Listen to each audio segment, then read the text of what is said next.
Bismillahirrahmanirrahim. Assalamualaikum warahmatullahi wabarakatuh. Perkenalkan, nama saya Reka Chandra, mahasiswi STKIP Muhammadiyah Kuningan, program studi Pendidikan Guru Pendidikan Anak Usia Dini semester 4. Di sini saya akan menjelaskan terkait program bimbingan konseling pendidikan anak usia dini. Apa sih definisi dari pendidikan anak usia dini itu?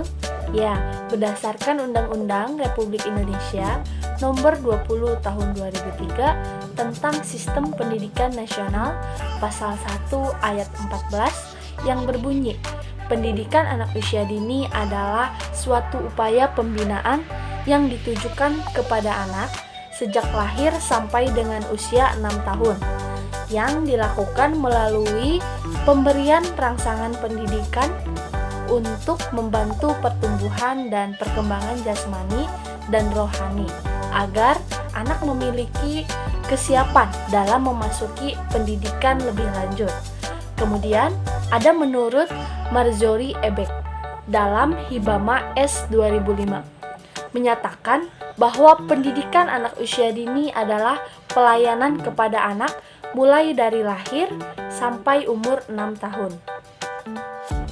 Sedangkan menurut Nurlaila Enki, May Tiens, dan Yul Iskandar tahun 2004 menyatakan bahwa pendidikan anak usia dini merupakan sarana untuk menggali dan mengembangkan potensi multiple intelligensi anak. Nah, dari pendapat beberapa ahli di atas, dapat disimpulkan bahwa pendidikan anak usia dini adalah suatu perwujudan layanan pendidikan sejak lahir sampai usia 6 tahun dengan cara pemberian rangsangan pendidikan sehingga mengalami proses pertumbuhan dan perkembangan yang baik pada anak. Selanjutnya, di sini saya akan menjelaskan terkait program pendidikan anak usia dini. Ya, program pendidikan anak usia dini ini memiliki beberapa bentuk yang mempunyai ciri khasnya masing-masing. Secara rinci, bentuk-bentuk program pendidikan anak usia dini itu yang pertama ada pendidikan keluarga, yaitu usia 0 sampai 2 tahun. Nah, pendidikan keluarga ini merupakan pendidikan yang pertama dan utama bagi anak. Kenapa? Karena keluarga adalah sebagai fondasi yang sangat penting untuk membangun struktur kepribadian anak selanjutnya. Kemudian yang kedua yaitu taman-taman pengasuh anak. Usianya 0 sampai 2 bulan atau bisa sampai dengan 5 tahun ya. Taman pengasuh anak ini merupakan suatu lembaga kesejahteraan sosial yang memberikan pelayanan berupa perawatan, asuhan, dan pendidikan. Program ini sangat membantu para orang tua yang bekerja sehingga tidak sempat memberikan pendidikan kepada anak tersebut. Kemudian, yang ketiga itu ada kelompok bermain, usia 3 sampai 4 tahun. Kelompok bermain ini diperuntukkan kepada anak sebelum masuk ke TK atau taman kanak-kanak ya. Di kelompok bermain ini tidak memiliki sebuah kurikulum dan menampung anak usia 3 sampai 4 tahun. Kemudian yang keempat yaitu taman kanak-kanak, usia 4 hingga 6 tahun ya. Taman kanak-kanak ini merupakan jenjang pendidikan setelah kelompok bermain. Taman kanak-kanak ini menyiapkan anak untuk masuk ke sekolah dasar. Nah, yang terakhir yaitu yang kelima ada Bina Keluarga Balita atau disingkat BKB.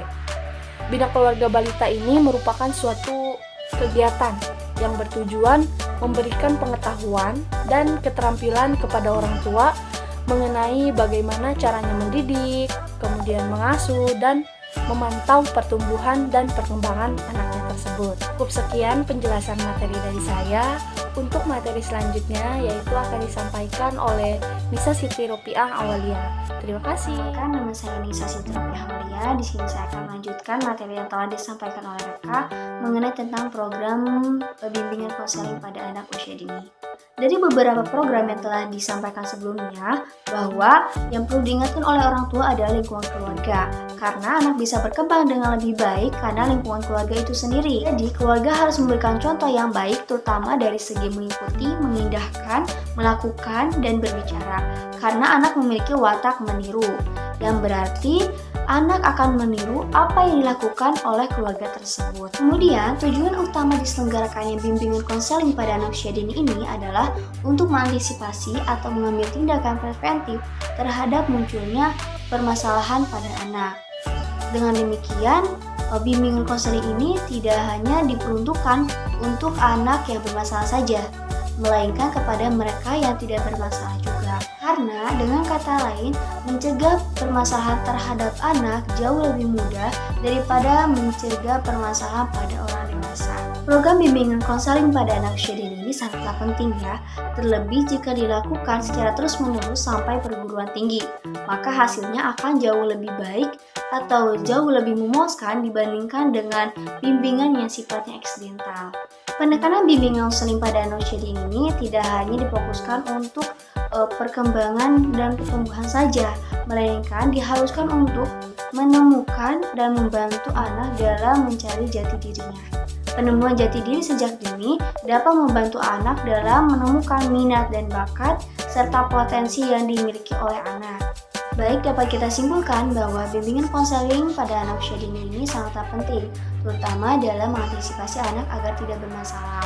Bimbingan konseling ini tidak hanya diperuntukkan pada anak yang bermasalah saja, melainkan kepada mereka yang tidak bermasalah juga, seperti halnya dalam memperoleh proses pertumbuhan dan perkembangan, sehingga yang diharapkan pertumbuhan perkembangan itu dapat tercapai dengan maksimal.